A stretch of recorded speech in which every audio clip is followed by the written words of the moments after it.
আপনার ফেসবুক অ্যাকাউন্টটা কোনো হ্যাকার হ্যাক করে নতুন কোনো ডিভাইসের মধ্যে লগ ইন করার সাথে সাথে কিংবা প্রতিবার আপনার ফেসবুক অ্যাকাউন্টটা লগ ইনের সময় ফেসবুক আপনাকে নির্দিষ্ট কোনো জিমেল অ্যাকাউন্টের মধ্যে মেল করে অ্যালার্ট করে দেওয়ার মতো যদি আপনি আপনার ফেসবুক অ্যাকাউন্টের মধ্যে লগ ইন অ্যালার্ট ফিচারটা এনেবল করতে চান, সেই ক্ষেত্রে আপনি ফেসবুক অফিসিয়াল অ্যাপসটা ওপেন করবেন। অ্যাপসটা ওপেন করার পর এখান থেকে থ্রি ডট লাইনের উপরে ক্লিক করবেন, দেন উপরে একটা স্ক্রল করে সেটিংস অ্যান্ড প্রাইভেসি অপশনটার উপরে ক্লিক করে সেটিংস অপশনটার উপরে ক্লিক করবেন।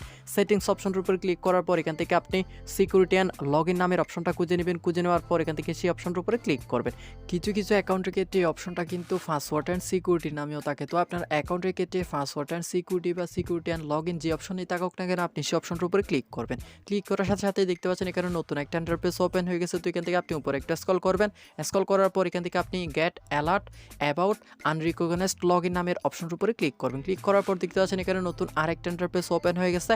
তো এখান থেকে আপনি যে জিমেল অ্যাড্রেস নামের অপশনটা দেখতে পাচ্ছেন, সেই অপশনটা আপনি তখনই দেখতে পারবেন যদি আপনার ফেসবুক অ্যাকাউন্টের মধ্যে যদি অলরেডি কোনো জিমেল অ্যাকাউন্ট অ্যাড করা থাকে। তো আপনার ফেসবুক অ্যাকাউন্টের মধ্যে যে জিমেল অ্যাকাউন্টটা অ্যাড করা আছে, সেই জিমেল অ্যাকাউন্টটা ছাড়া নতুন একটা জিমেলের মধ্যে যদি আপনি আপনার ফেসবুক অ্যাকাউন্টের লগ ইন অ্যালার্ট নোটিফিকেশনগুলো পেতে চান, সেক্ষেত্রে আপনি এখান থেকে উপরের অ্যাড ইমেল অ্যাড্রেস আইকনটার উপরে ক্লিক করে চাইলে আপনি আপনার ফেসবুক অ্যাকাউন্টের লগ ইন অ্যালার্ট নোটিফিকেশনগুলো পাওয়ার জন্য চাইলে নতুন ইমেল অ্যাড্রেস অ্যাড করেও নিতে পারবেন। তো আমার যে জিমেলটা অ্যাড করা আছে সেই জিমেলটাতে আমি নোটিফিকেশনগুলো পেতে চাচ্ছি, সেই ক্ষেত্রে এখান থেকে আমি ইমেল অ্যাড্রেস অপশনের উপরে ক্লিক করলাম। ক্লিক করার পর দেখতে পাচ্ছেন এখানে নতুন একটা ইন্টারফেস ওপেন হয়ে গেছে। তো এই পেজটাতে আপনার ফেসবুক অ্যাকাউন্টের মধ্যে অলরেডি যে জিমেল অ্যাকাউন্ট অ্যাড করা আছে সেই জিমেল অ্যাকাউন্টটা দেখতে পারবেন। তো এখান থেকে আপনি সেই জিমেল অ্যাকাউন্টটা সিলেক্ট করে নেবেন। সিলেক্ট করে নেওয়ার পর সেভ আইকনটার উপরে ক্লিক করবেন। ক্লিক করার পর দেখতে পাচ্ছেন এখানে নতুন একটা ইন্টারফেস ওপেন হয়ে গেছে। তো এই পেজটাতে আপনার ফেসবুক অ্যাকাউন্টের পাসওয়ার্ডটা দিবেন। পাসওয়ার্ডটা দিয়ে আপনি কন্টিনিউ আইকনটার উপরে ক্লিক করবেন। ক্লিক করার সাথে সাথেই কিন্তু আপনার ফেসবুক অ্যাকাউন্টের মধ্যে লগ ইন অ্যালার্ট নোটিফিকেশন ফিচারটা কিন্তু সাকসেসফুলি ভাবে